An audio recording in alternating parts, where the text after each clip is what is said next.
Hi, everyone. Welcome to our Tuesday and our third She Speaks of our She Speaks series. We're so excited for y'all to join us today, especially with such a dynamic speaker, Jan Ryan, who will be speaking on customer discovery. And I will introduce Jan more formally, but wanted to also share a little bit about the KSL Institute. This is the first event that you're attending that we have co-sponsored with the Launchpad. But anyway, so happy for y'all to be here. We really wanted to do this series in conjunction and collaboration to supplement the Entrepreneurial Mindset Bootcamp. So love if you're joining both of those programs, but really to offer a space on different topics in entrepreneurship with a female identifying lens. So happy for you to join us today here for Customer Discovery. We are going to talk a little bit about KSL Institute and then also Launchpad quickly, and then we'll hand it over to our speaker, Jan. But we at the KSL Institute wanted to just share that there are some fall 2021 courses that are open right now. They are all application based, so you can go to our website and look at those courses. We actually have a course that's being taught by Professor Jan Ryan and Professor Kendra Scott. That is Women in Entrepreneurship. That will be happening actually at Kendra Scott headquarters down the street on Lamar. So that is a very, very popular class. And it sounds like maybe students are hearing that they are accepted into that. We also have our ever popular textiles and apparel course that's taught out of the College of Natural Sciences with Professor Jessica Chiarla, and our management practicum that's taught by Dr. Melissa Murphy. And you'll hear from Melissa Murphy next Tuesday. She'll be our last and final She Speaks. But anyway, go check out those courses. And then also wanted to mention that we have our female founder pitch competition, the first one that we will be hosting fall 2021, and save the date because we just announced the date is going to be October 20th. I'm super excited because if you are in any way, shape, or part of UT, you can get on stage and pitch for some exciting prizes. In fact, we just upped our prize pool to over $50,000 and have categories in undergraduate, graduate, or postdoc, faculty, staff, alumni, and then there's also an open community category. So we are calling this the friendliest pitch competition, and you can get more information on our website, but hope to see you take the stage in the fall. Finally, there's some different ways to get engaged with the KSL Institute. If you're not on our mailing list, you can join that. You can follow us on social media at KSL Institute. We have a really robust community Slack channel, and we have a student-led, student voice blog that's called Embolden, and you can get to all of this on our website or through any of our social media. So thanks so much for following us, and especially for attending today's event. And I'll pass it off to Nina to talk about the Launchpad. Awesome. Thank you so much, Leslie. Feel free to go on the next slide. So hi, everyone. My name is Nina. I'm director of the Launchpad at UT Austin. We're program school of undergraduate, the School of Undergraduate Studies, with the mission of supporting all students in their pursuit and exploration of entrepreneurship. So you can think of us as the Google Maps of entrepreneurship on campus. We help you get to where you want to go, and we also offer custom signature programmings based on needs that we've identified on campus. So our two major value props is that we're here to encourage students to explore entrepreneurship in a way that feels good to them, that is inclusive and cross-disciplinary. And even if students who engage with us don't go on to launching their own company, they'll have cultivated an entrepreneur mindset and be ready, more prepared for the modern workforce. Next slide, please. So here's how we think about serving students. We view students on the spectrum of their entrepreneur journey, whether you're just starting out and you don't have an idea and you want to learn more about entrepreneurship. So signing up for Professor Ryan's class, for example, is a great first step. Or if you're mid-stage and you have an idea and you want to get support and move forward, participating in the pitch competition, for example, is another great avenue. And then late stage are students who have actual companies with users and our revenue, and we help you reroute to different resources on campus for where you are, or help you find your next accelerator home once you graduate. So we provide a whole suite of services. In addition to wayfinding, we're also a physical co-working space in the FAC. We have a big bi-weekly newsletter where we aggregate all the resources on campus and beyond the 40 acres. We have a mentorship program. We're recruiting for our summer accelerator right now called SEAL, which stands for Student Entrepreneur Acceleration Launch. And we are part of this greater global network of Blackstone Launchpad and Techstars. So lots more funding and event opportunities for students. All right, next slide, please. So stay in touch with us. You can follow us on all social. You can take a quick pick of the QR code and get onto our newsletter and stay up to date on exciting future collaborations such as the SHEspeaks event. Thanks, y'all. All right, and speaking of SHEspeaks, so our last one is going to be next week. So if this time works for you, we'd love to have you for the fourth and final one with Dr. Melissa Murphy, who will be talking on persuasive communication. But I'm going to take it back a couple slides to our current speaker. So today's speaker is Professor Jan Ryan. Jan is a social entrepreneur and tech executive, and she has focused on building expansion stage companies for 28 years. She has also led 4 successful acquisitions and 1 IPO, and her passion in helping female entrepreneurs has led her to create Women in Austin, which is now called Beam. So she is very passionate about helping to advance and change the Austin ecosystem for women-led businesses. And Jan joined UT in 2017 as the Executive Director of Entrepreneurship and Innovation in the Center for Creative Entrepreneurship in the College of Fine Arts. And her mantra is find new ways each day to make your customers' lives better. So we are so happy to have Jan join us today. Thank you for your time. And y'all are in for a real treat. So Jan, I'll jump off my stop share and let you take over. Thanks, Leslie. Welcome, everybody. I'm really excited about today. We've actually got a small group, so we don't have to stay muted. I give you complete freedom to jump in. I want to be able to have this be interactive. And the topic today is kind of an interesting one with customer discovery. Typically, customer discovery is a very experiential thing. So we're going to talk about that in just a bit. But I have to say, and thank you, Leslie, for that long introduction, but my 100% focus right now is on entrepreneurs building change makers for tomorrow at UT. I came over 4 years ago. Doesn't seem like 4 years, but 4 years ago to help build out a creative entrepreneurship program. And I brought with me from industry, because as she mentioned, I was an entrepreneur and had been in the tech industry for 30 years in different leadership roles. But I brought with me this passion for female entrepreneurs. I had already been doing some things in the industry to help Austin be the most accessible, supportive city in the nation for entrepreneurs, for women to start a business.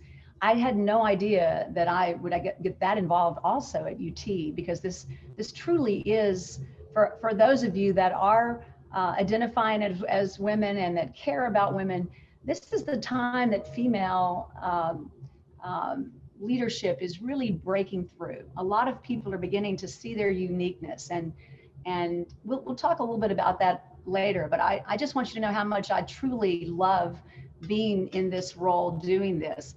What I've discovered, especially with female Longhorns, is that female Longhorns are a force. They literally are a force. Intelligent, lots of drive, lots of good ideas, tons of good ideas.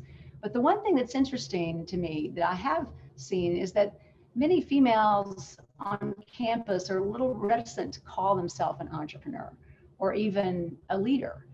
And whether it's because of a little lack of confidence or maybe a lack of training, how do you know your idea is a good one? That is a fact. And it's the reason that we started the Kendra Scott Institute back in 2017 or 2019. We launched the Institute. It's to help redefine what an entrepreneur looks like, what a leader looks like, give women the strategies that you need to really be able to overcome obstacles that are common in society, and make it a safe place for us all to be. So I do teach a class in Women in Entrepreneurship, started that in 2018. We made that last year a foundational course where Kendra and I could teach it together, and having a lot of fun with that. And I think a lot of eyes are opening up. We're doing some myth busting. And I love you guys supporting this. You know, our male allies are what make this really worthwhile, because there's so many males on campus that really do care about this topic. So let's get into customer discovery. And I'm going to apologize for the guy blowing outside my window. We'll just hope that he leaves as soon as possible. But customer discovery could be kind of daunting to a lot of people. In fact, some of you here today may even believe that, you know, this is a little bit of out of your comfort zone, perhaps. Customer discovery, it seems so big if you don't know really how to unpack it. It happens to be one of my favorite topics, by the way. But what I want to say to you is congratulations for being here and for thinking about the importance of what a customer's voice has on the influence of your product development, because it's extremely important. And we're gonna take a look at that in just a minute. But I also want to thank you for getting outside your comfort zone. I'm going to let you in on a little secret. Your comfort zone is where your dreams are going to go to die. Your complete career and your life in general is not going to be determined, and the trajectory of that career is not going to be determined by the things you do that you already know how to do. That's the easy part. It's going to be when you step out and do some of the things that are hard to do and try them and understand how to pivot and the failure that's involved. And many times women are very reticent to do that because we're especially UT women, we're wanting to perform and excel, and we have this sometimes a little bit of a perfectionistic tendency. Does anyone suffer from perfectionism? We all do, and men do as well. So what we're going to look at today is kind of a gnarly topic, because it is about just constant iteration with customers. We're going to learn how to really take a look at what we're doing inside of our opportunities and ideas that we have, and find a way to de-risk those by bringing the customer's voice in sooner. Okay, let me start with a couple of questions, and I need you to participate. If you want to come off of your mute, do that. Tell me what you think is the number one reason that startups fail. What do you think? What's the number one reason that startups fail? Just throw out something.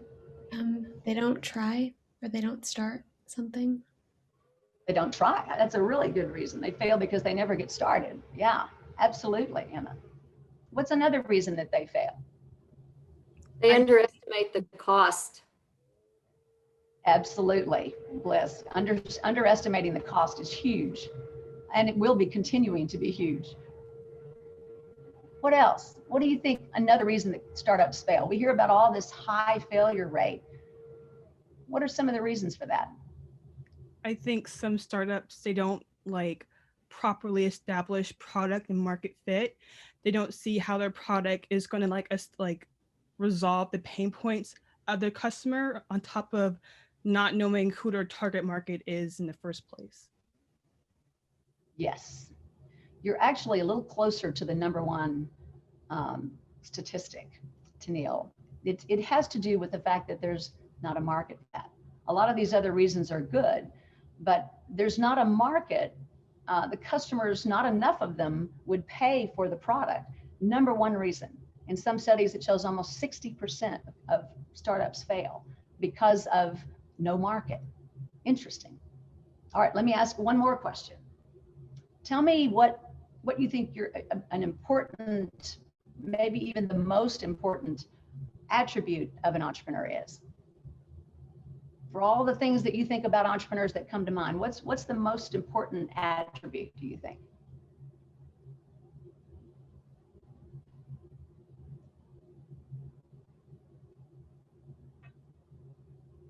Come on, guys, someone has an idea. There's some in the chat, but someone said resiliency. I said resiliency. I can't see chat somehow. That's okay. I can tell you what's going on. Resiliency. Yeah, Tennille, did you come off mute? Yeah, I was going to say passion. So if you don't love the business, then you're not going to be willing to put in the work that's required for you to be successful as an entrepreneur. And so you need to have that passion as a driving force. Absolutely. Passion's hard to fake. Absolutely. Passion. We've got perseverance, Willingness listening. to adjust and adapt. That's another one. Perseverance. Somebody, Lita, where are you, Lita? Somebody nailed one that is not often thought of. Listening. One of the major attributes of a successful entrepreneur is that they know how to listen. And you never think about that. You never think about, someone who's a good listener. You think about usually some guy with a hoodie on a stage pitching a, event, some, bravado. Listening. Now, guys, this is what's going to fit today in what we're talking about. The ability to listen to your customer can actually help de-risk that opportunity that you're thinking about in the back of your mind that you may want to launch. It can actually tell you whether or not this is even worth pursuing. So can you find if somebody will actually use your product before you launch? Absolutely, you can. It's one of my favorite topics because it's one that I've unpacked and for years depended on in my own career. To understand more about the customer means that you actually have a better opportunity for success.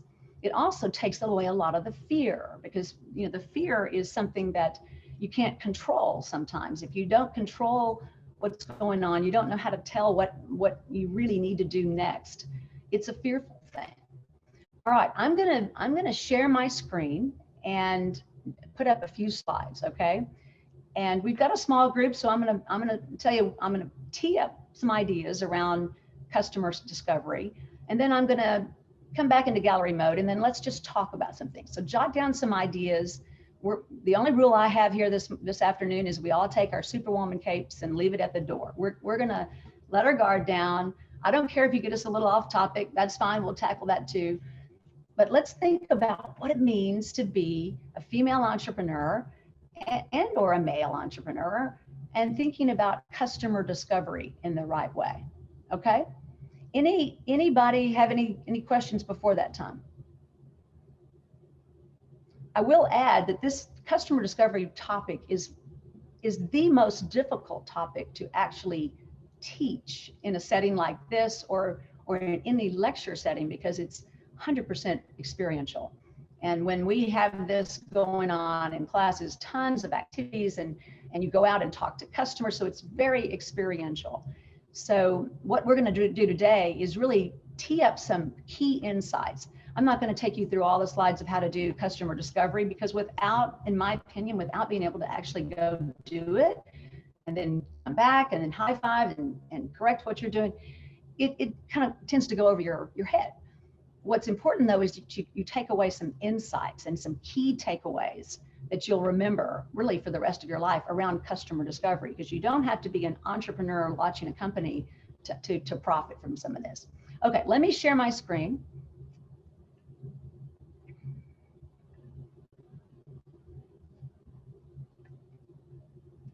Can you guys see me? Let me go back to my first slide. Everybody see me okay? Yep, we can see you. Okay. So as I mentioned, it's a topic that's one that may potentially be the most important thing for you to learn inside of your career as an entrepreneur or an intrapreneur. Let me, since we're talking about this series as an entrepreneurial mindset, let me give you my definition of entrepreneurial mindset, and that's to see opportunity where others see obstacles. And I'll tell you what I'm going to do. I was going to see if I could actually still see you, but see my slides at the same time, but I think I'm going to have a hard time doing that. So I'm just going to maximize. That's the bad part about Zoom, is that we can't still see faces. But the entrepreneurial mindset is really about, okay, it's going kind of slow. Seeing opportunity where others see obstacles. Okay, so as an entrepreneur, you're looking for a gap. You're looking for something that basically doesn't exist today. It's the current state and future state that you're constantly looking at within entrepreneurship. And what I'm going to propose today is you start to think about this as something that you view through the mind and the lens of your customer. So instead of falling in love with your product, you fall in love with the problem, and you're going to be doing this all through the customer's lens. As Leslie mentioned, my mantra for years has been falling in love with your making your customers' lives better. Wake up every morning looking for new ways to make your customers' lives better. But the three things I want to point out here that are the essentials for customer discovery, and that's empathy, emotion, and the early adopter. We're going to talk a little bit about empathy, because that empathy field work is the way you begin to understand the nuances behind what the customer's needs are.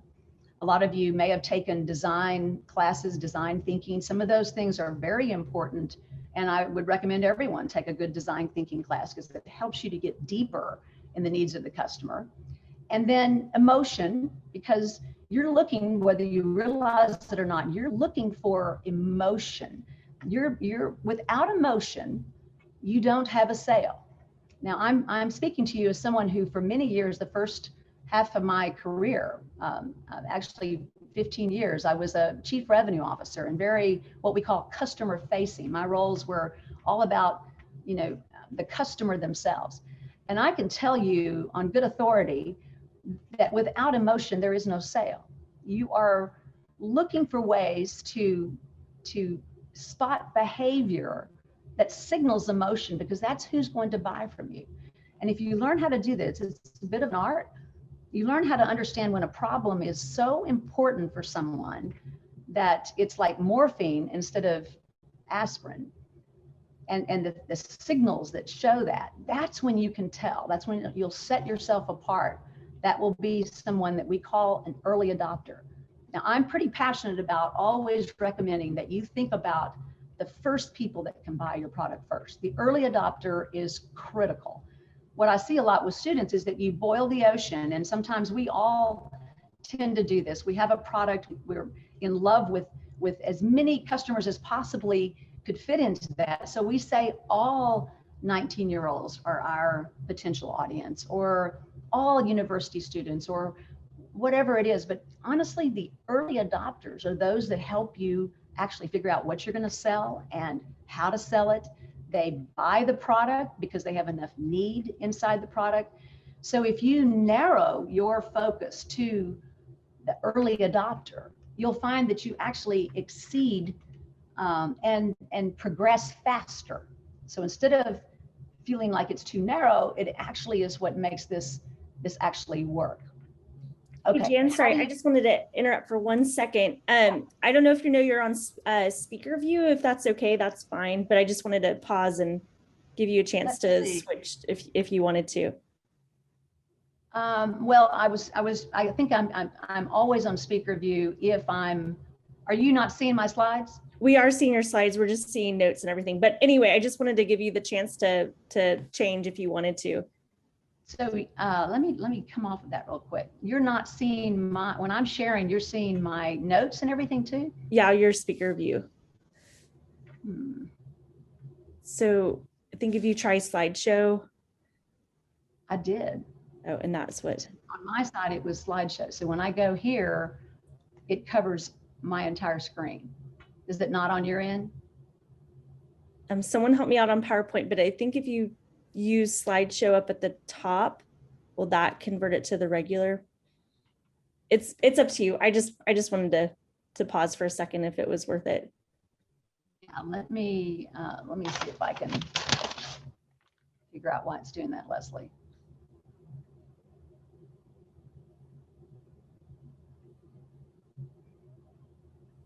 What I could also do is just maximize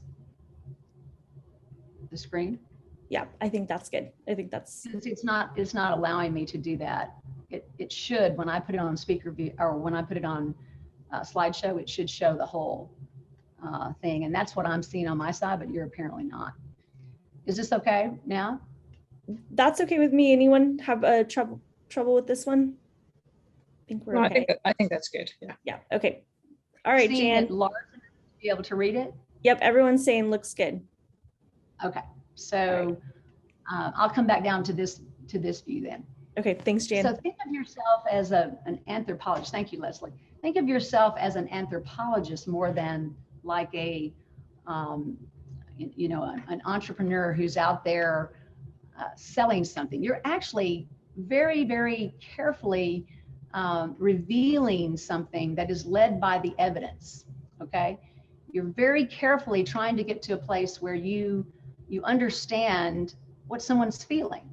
And you're going to find that if we go out and we ask someone directly, would you buy this product? That's completely the wrong thing to do. And I get this all the time because we have entrepreneurship classes across campus. There are a lot of people that come over and say, would you buy this? How much would you pay for this? Guys, this is the wrong way to do customer discovery if you actually want to find out what they're thinking and feeling. You're carefully letting the evidence lead you into a solution without letting your own bias as an entrepreneur get in your way, okay? I wanted to make the point that great ideas are generally a destination. A lot of people don't realize that you just keep on and on, challenging it, breaking it down, fail. You can call it fail. It's really pivoting. You're constantly chipping away. It's very rare, if actually impossible, to find someone who comes up with a great idea the first time around and eventually, within, this superhero mode, they have come up with the genius idea that works. And it's just not true. You're going to be trying to arrive to that. Now, too many times we misinterpret those conversations and take them for validation. This is actually a little sketch of what really happens most of the time. The entrepreneur will come out and give you, your idea. And then what does the other person say? They say, oh, that sounds great. Come back to me when it launches, which is really just a stalling technique. When someone says, great, come back to me when it launches, I promise you, they're not that interested. That's not the response you're wanting to solicit, okay? So when you unpack this and you start to learn how to approach it, it actually gets to be fun trying to get to that place. But a lot of students are like, where in the heck do I start? How do I begin to get to that place?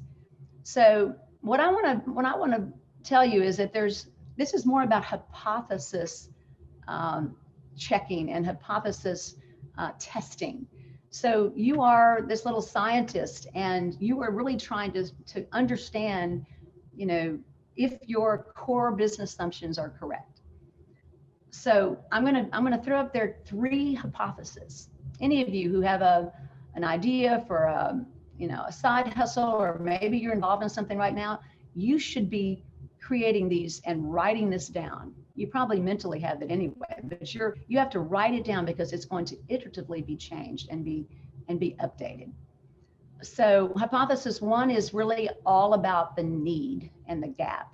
You're just going to make up what you think is necessary. There's a problem statement that we talk about and we teach you how to do, but it's really just a description of the problem as you believe that you're solving today. The biggest pain points they have, the underlying needs and desires. Now, let me give you a little tip. Write this in the words of your customer, okay? The words of your customer are what actually are going to resonate for you. Now, let me tell you a little story while I pause on this hypothesis. When I was very early in my career, I worked for a man named David Scott. He was the CEO of our company. It was a technology company. And I had been brought in early on inside, it's a startup, to help lead an early sales team. So I lived in Dallas at the time, and I found an opportunity that seemed like a very good fit for us. We did document management and workflow. And it was such a big opportunity that I called in David Scott, our CEO, and asked him if he could come and go on this meeting with us, with me. And it was a senior executive that we were going to see.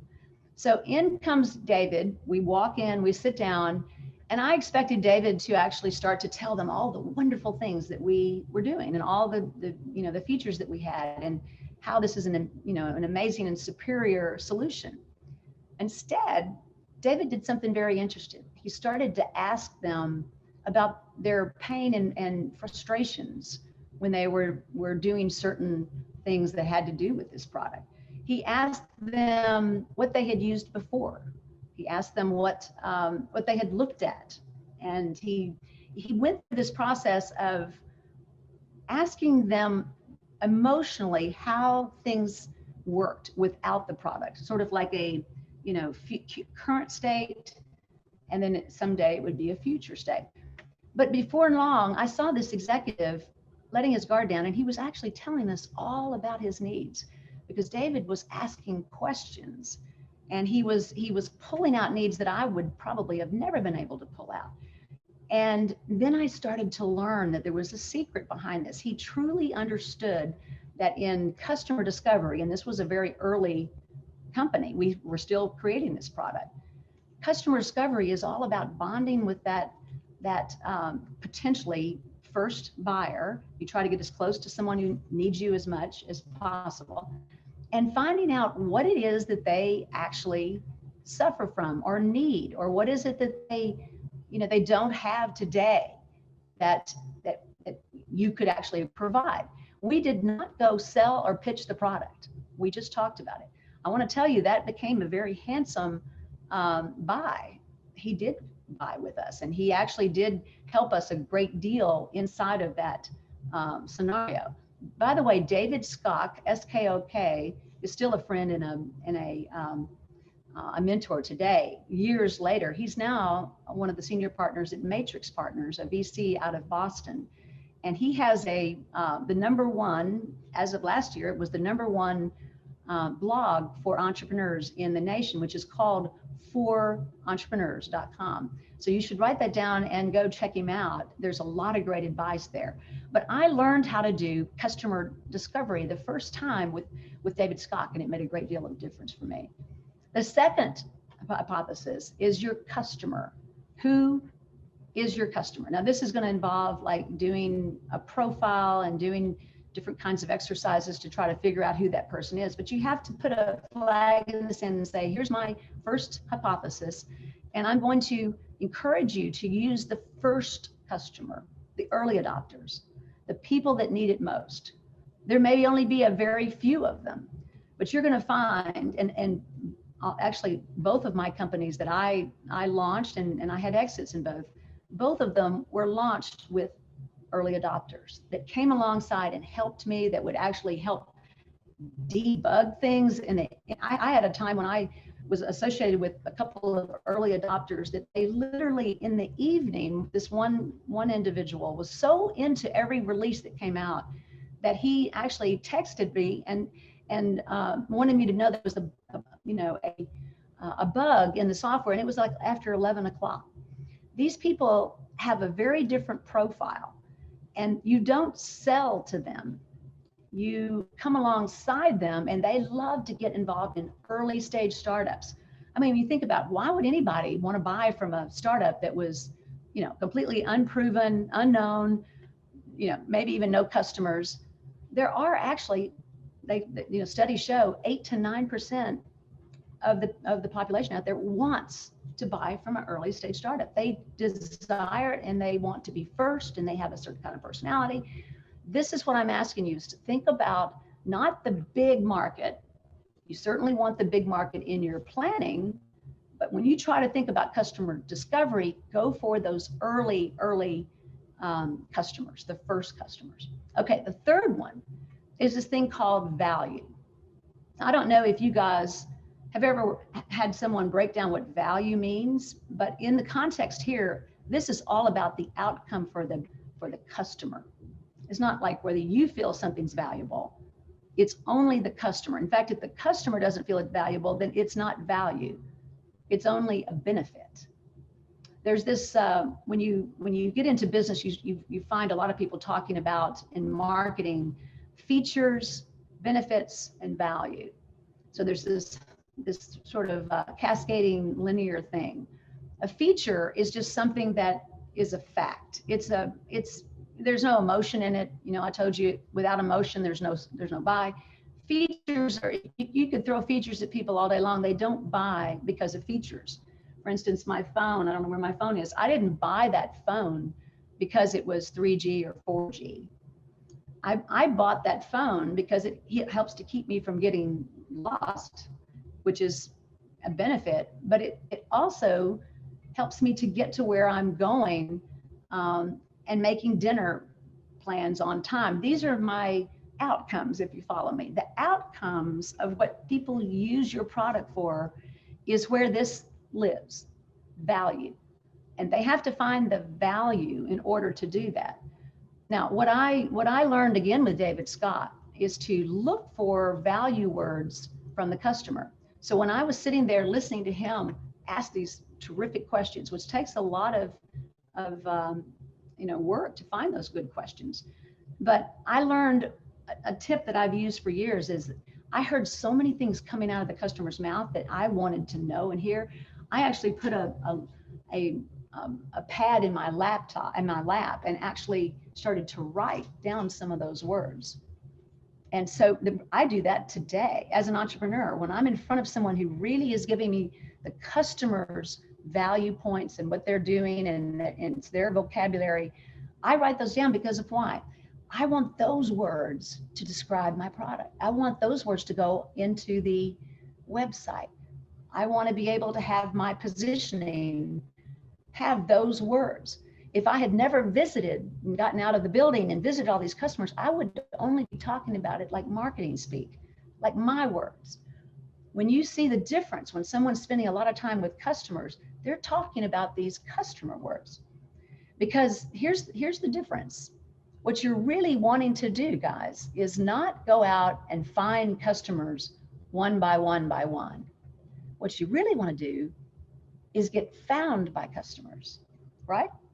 You want to be able to have the right things on your website. You want to have the right interest. You want to have the right things that really speak to the customer, be in the right places. They may go to certain, trade shows, whatever. You're wanting to have a company that comes together that actually gets you found by the customer. Okay, I'm going to do 2 or 3 more slides, and then we're going to come back to gallery view. But I wanted to give you what I have actually brought this to UT, and I share this with everyone. I've got everyone knowing what the jewels are in the mom test. And a lot of people now are beginning to recommend it. It's just a very easy read, and it will teach you how to ask these questions in the right way. Because it really is about, as I mentioned at the beginning, listening and then coming up with the right questions to pull out these nuggets. And Rob Fitzpatrick actually wrote the mom test. He's I got to know him because he actually reached out when he knew I was using this in my classes so much, and other people, he reached out to see if there was anything else he could do for us here at UT. But and out of Spain, he actually lives in Spain. But he is when I heard his story, he's a very shy guy, an entrepreneur, introvert, and he was just doing it wrong. He said for 2 or 3 years, he was just, he's very entrepreneurial, but he just couldn't seem to get the right things back from the customer. It was all these false positives. The mom test just means that, when you ask your mom, of course, they're going to lie to you about what they think about your product, how to talk to customers and learn if your business is a good idea when everyone's lying to you. So I highly recommend that. I also I want you to think about when you learn to ask questions, that the way you ask a question determines the answer you get. I mean, 5 + 5 = 10. How many answers can you get there? 1, right? 5 + 5 = 10. Look at the second way that you're asking that question. How many questions or how many opportunities for different replies would there be in that second circle? It's infinite. Many things could, be brought together to equal 10. It's the way you ask the question. Engage with people in a way that is in their own context. In design, we talk a lot about observing behavior. It's extremely important to get involved with the customer. This is all before sales. Remember, we're not talking about sales, guys. We're talking about something that is parallel to actually product development and the very earliest stages of what you're doing. So talk about their life instead of your idea. What are they actually experiencing? And you're not pitching your product. I always have my students at the very beginning, when we do our first customer discovery, they can't pitch their product. All they're doing is going and asking customers about their frustrations in a certain area, or what they experience in looking for something like this. The moment you talk about your product, they shut down, and they probably want to please you, so they kind of just lie to you. Back to what Rob Fitzpatrick was saying. So seek to discover the emotions that guide behaviors. You want to know, what is it that actually gets people to buy? So you're listening, as I mentioned before, to those emotions. Many entrepreneurs do this wrong because they've never even thought about what I just said there. Listening to the emotions of their customers. I will tell you that in working so much with women entrepreneurs, I think women do this really well. This is something women just get. They know how to sense where someone's frustration is, and they really are quite empowered in being able to do this. So I think this is an advantage that we have. Another thing is to ask examples about the past. For instance, you'd never say, would you, if I came back to you and took, brought all these things together, would you buy it? A lot of people say that, and it actually is utterly a falsehood. Whatever they're going to tell you is not true, because no one knows how to project to the future. It has to be the past. What did you experience the last time you did this? How did you Google, or how would you Google a solution to this? What words would you use? These are the things that make this come alive. And as I mentioned before, de-risk your opportunity of hitting the wrong mark. And as we talked about before, not having the product market fit. That value creation, another time we can talk more about this. It's a fun topic. The ultimate goal there is to understand not just if they will buy, but why. This changes everything when you try to figure out why they buy. And if someone accidentally bought from you early on, you got to go figure out, why did they buy? Because it's what makes this able to be scaled and repeatable. I have 2 or 3 slides here at the end with some good questions. I'm happy to share the deck if you wanted, but just to show you kind of some of the good questions that really work. Do you think this is a good idea? That first one, instead of saying that's not a good question, by the way. You'd say, how do you do this today? What do you love and hate about the process you have right now? And what did you try before this? These are the types of things we're talking about in our questioning. Would you buy a product that did X? This is again, the wrong question to ask. You want to know how much potentially they're currently spending on their solutions today, but they can't tell you what is going to happen in the future. Some of the other questions, what else have you tried? What are they using now? That's a good question. Would you pay X for a product that did Y? Not a good question. What we want to do is find open-ended questions. And this is why that's important. And then the last 2 questions that I always have students remember, and it just makes such a difference. They all come back with someone that somebody else has given them. If they just ask, who else should I be talking to? You know anyone else that might be interested in this? And almost always they will actually give you someone to talk to. And if they don't, then it's not a big miss. And then you can say, is there anything else that I should ask? Okay. So what I've just covered, and I'll pause this here because I want to be very specific on this topic that I was given, which was customer discovery, not going forward from that, because right after the first customer discovery, phase 1, where you solve to, am I even, solving to the right question? Is this the right question? Is it a big enough audience? All those things fit in that early phase. But the next one that we won't go into would be the customer validation, where you're saying, am I solving it in the right way? Which then you're going to start using prototypes as you build them. And you take your prototype back out and you get feedback on the prototype. The third is really customer acquisition, which is starting to sell.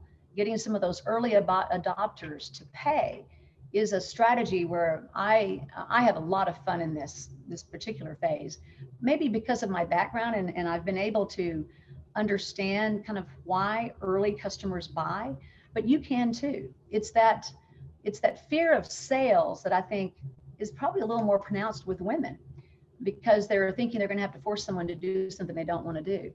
If you are someone who's done the right customer discovery, you may not even have to ask them to buy. I've had many times where a customer I was interviewing said, please come back. I want that when you finish that. They would come to me. That is not uncommon. In fact, I would be surprised if that didn't happen a lot. I'd feel like I was off track. They actually want to buy if you've nailed their needs as much as you can. So step out into the arena and look at product development and that whole early process through the lens of your customer. I want to close with just a quick look at a five-star approach to entrepreneurial mindset that I've used for several years. And I think this is probably a slide that brought Kendra and I together so much when we were sort of ideating the Institute 2 years ago, because we are in such agreement for all 5 of these things.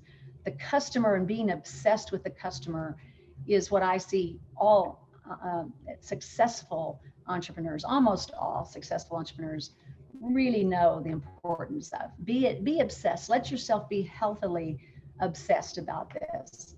Resilience. Someone mentioned that earlier, but remaining resilient in the face of setbacks and obstacles. You'll get a lot of them. You'll get a lot of what we might call setbacks.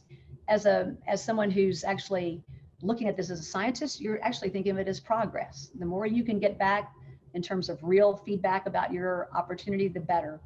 Action, having a bias for action, you take action without all the facts. This is something that entrepreneurs do. You can only know so much, so you're out there, you're out there taking action in areas where there's some ambivalence still.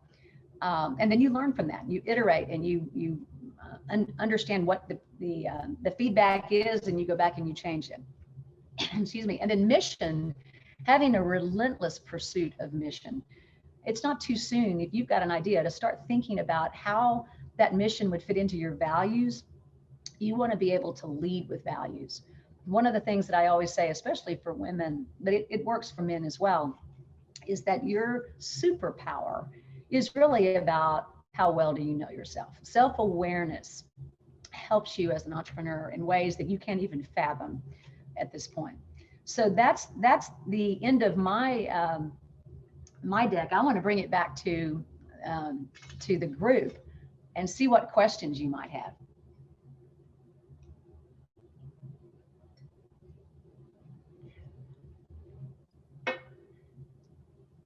There's lots of chatter in the chat, Jan, that I know you couldn't get at, but just a lot of people resonating with empathy as a natural strength for customer discovery, feature versus benefit versus value as insightful.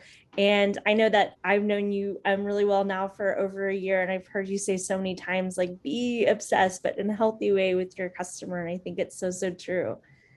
Anyone have questions? If not, I've got a couple to tee up, but I'm going to pause.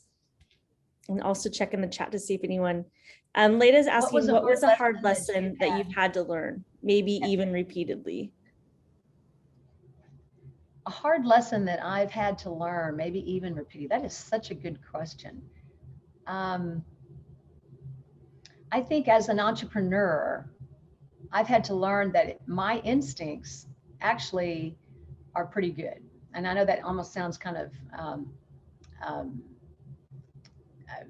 arrogant, and I'm not at all arrogant, because I have many times, and I think a lot of women are the same way.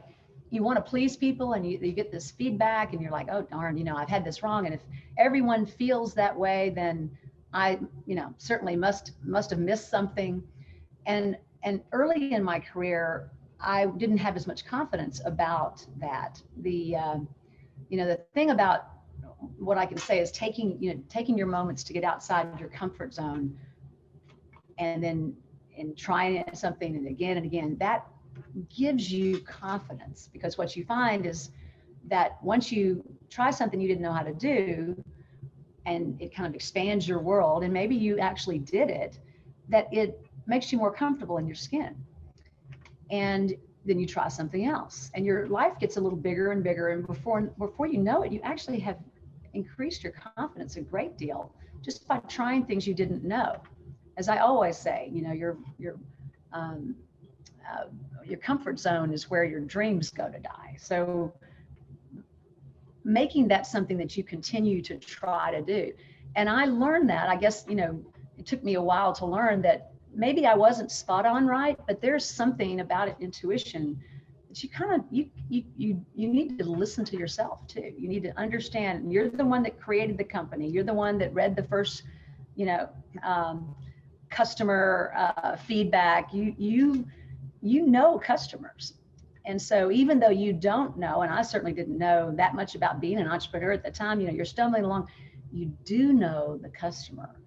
And I promise you now, as an investor and someone who's on the other side, if I find somebody who knows the customer and who actually has traction and the customers want something, I don't care if they know how to do a term sheet or, you know, these other things at all. That's the most important thing. You can teach someone how to figure out how to put stock together and other things that you have to learn as an entrepreneur.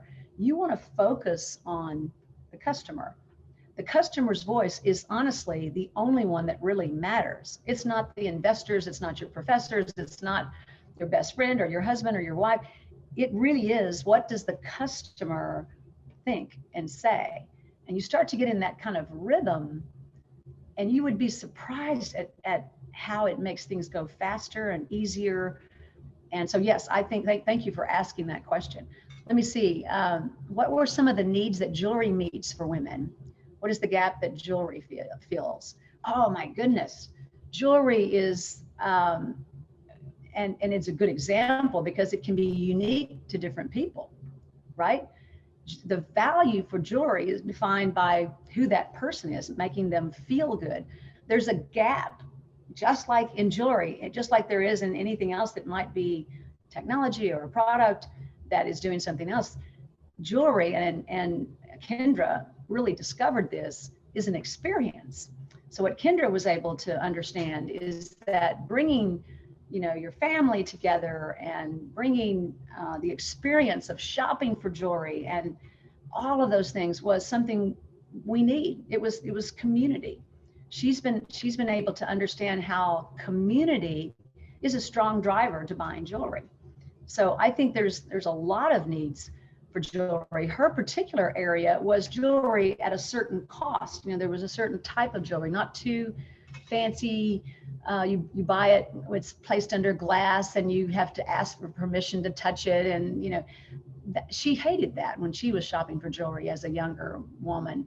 So she wanted to make it something that was out and you can touch it and you can talk to people about it. And that niche is why she's so successful.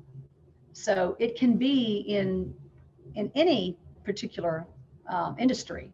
You know, the gap is what you must have and you must find and support to be a successful entrepreneur. And it's a lot of fun. Anybody else?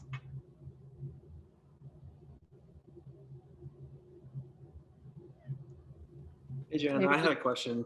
Hey, I had good to see you too. A lot of this, the things that you were saying were striking a chord with me, and some things that I hadn't thought about actually. So I'm really thankful for your presentation.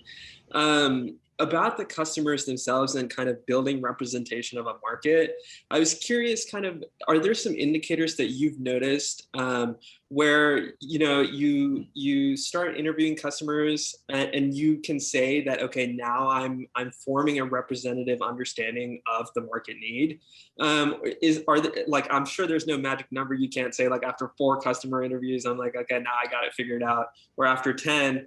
Or even there might be kind of a cyclical process where you have developed, you know, kind of a rhythm where you check in with customers maybe on a quarterly basis or something, or are able to relay updates and kind of inform your thinking constantly with the market trends. But how do you establish that confidence in building a representative need of the market from the customers you talk It's a with? great question. And it's a good question for students, because a lot of times when you're doing this sort of in a simulation, you only have to talk to 4 or 5 or 10.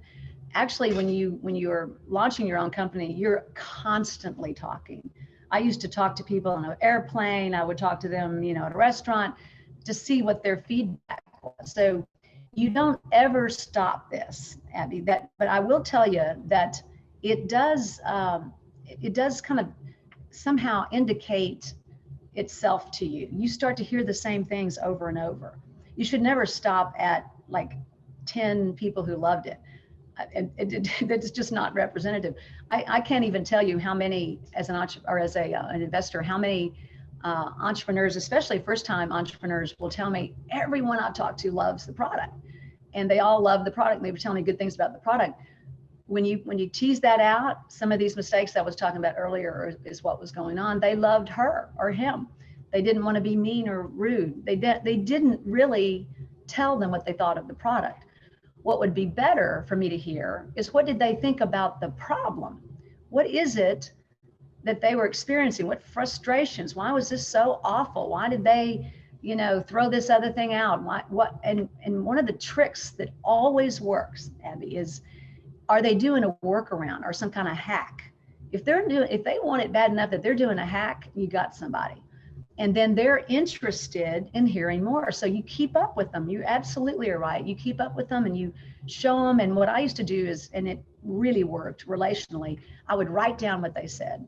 So I always encourage everyone to write down these things, because then I can go back and, first of all, I just forget some of these. But the other thing is that I can tell them, oh, we implemented that thing. You had such a great idea, and we put that in the product. And if they hear that you've got them for life. I mean, they love it, just like I do. If someone says they put my suggestion into something, this is relational. This is not a thing that's academic. This is actually a very nuanced, fun, relational thing about entrepreneurship. It's the reason we have such joy when we get old, the old launch team together or whatever. That's what we were doing during that time. All the early people, the first 15 people were kind of like that anthropologist, dusting out what she could find from an old artifact. We're being very careful to not let our bias come in, and we're listening to people's feedback. And you won't always hear the same. And by the way, sometimes students will go out and they pick 5 people and none of them were interested. And so they're like ready to quit, because that just, and especially, honestly, as females, we really hate it when people don't sort of get it. We now we're like, oh, I knew I wasn't cut out for this, or I knew this wasn't a good idea. Don't stop with 5. It just means you haven't gotten people that necessarily need it as much as you do. I mean, as people need it. You've got to make your choice, not like your roommate or your best friend. Make your choice based on who that profile. Remember, I told you about the three things you want to assume. Go back and look at the profile and see if you can find people that are like that. I could go forever. This is a fascinating topic, but thank you all for being here, and Leslie for inviting me. It's always fun to be a part of what we're doing at KSWell Institute. Yes, thank you, Jan.